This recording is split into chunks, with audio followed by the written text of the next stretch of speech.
2 Samuel 13. Amnon's rape of Tamar. After this, the following occurred. David's son Absalom had a beautiful sister named Tamar, and David's son Amnon loved her. He was in such anguish over his sister Tamar that he became sick. She was a virgin, and Amnon thought it impossible to do anything to her. Now Amnon had a friend named Jonadab, son of David's brother Shemaiah, who was very clever. He asked him, "Prince, why are you so dejected this morning after morning? Why not tell me?" So Amnon said to him, "I'm in love with Tamar, my brother Absalom's sister."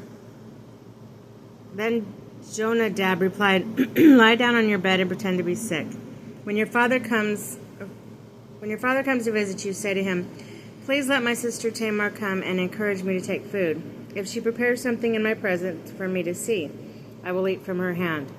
So Amnon lay down and pretended to be sick. Then the king came to visit. Amnon said to the king, "Please let my sister Tamar come and prepare some fried cakes before my eyes, that I may take food from her hand." Okay, David then sent home a message to Tamar. "Please go to the house of your brother Amnon and prepare some food for him."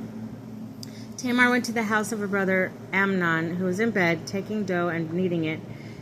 She twisted it into cakes before his eyes and fried the cakes. Then she took the pan and set the pancakes before him. But Amnon would not eat. He said, "Have everyone leave me." Then when they left, Amnon said to Tamar, "Bring the food into my bedroom, that I may have it from your hand." So Tamar picked up the cakes she had prepared and brought them to her brother Amnon's bed. But when she brought them close so he could eat, he seized her and said to her, "Come, lie with me, my sister." But she answered him, "No, my brother, do not force me. This cannot be done in Israel. Do not commit this terrible crime. Where would I take my shame? And you would be labeled a fool in Israel. So please speak to the king. He will not keep me from you."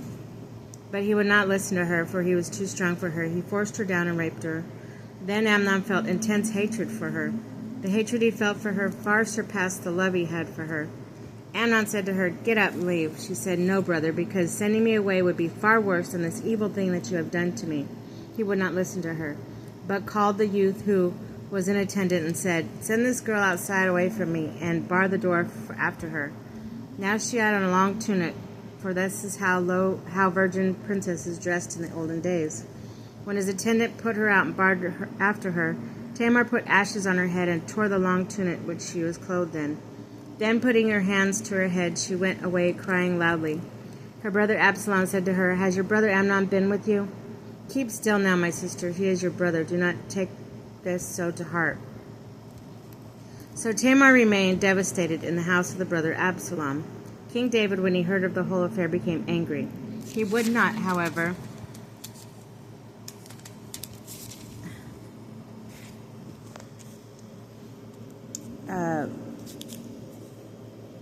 antagonize Amnon, his high-spirited son. He loved him because he was his firstborn. And Absalom said nothing good or bad to Amnon, but Absalom hated Amnon for having humiliated his sister Tamar. Absalom's plot. 2 years went by. It was sheep shearing time for Absalom in Bethhazar near Ephraim. And Absalom invited the king's sons. Absalom went to the king and said, "Your servant has hired the shearers.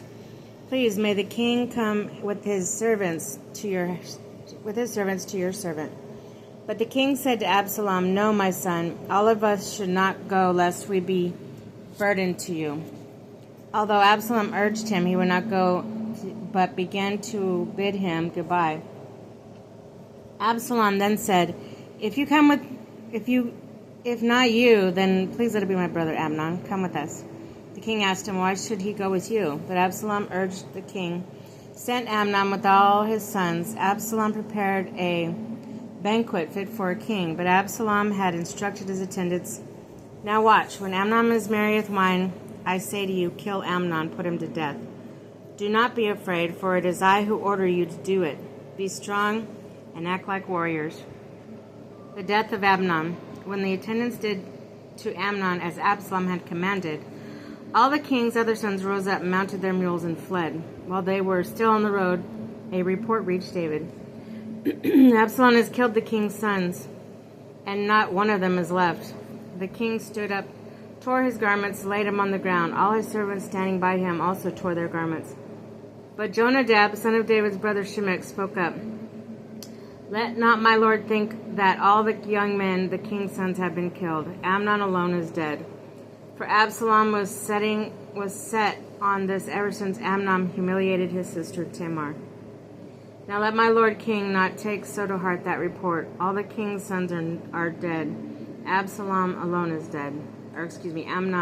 dead. Meanwhile, Absalom had taken flight. The servants on watch looked out and saw a large group coming down the slope from the direction of Bahurim. The king reported this to the king. I saw some men coming down from the mountainside from the direction of Bahurim. So Jonadab said to the king, There, the king's sons have come. It is as your servant said. No sooner had he finished speaking than the king's son came in weeping aloud. The king too and his servants wept very bitterly. But Absalom, who had taken flight, went to Talmai, son of Ammihud, king of Geshur, and stayed in Geshur for 3 years. All that time the king continued to mourn his son, but his intention of going out against Absalom abated as he was consoled over the death of Amnon.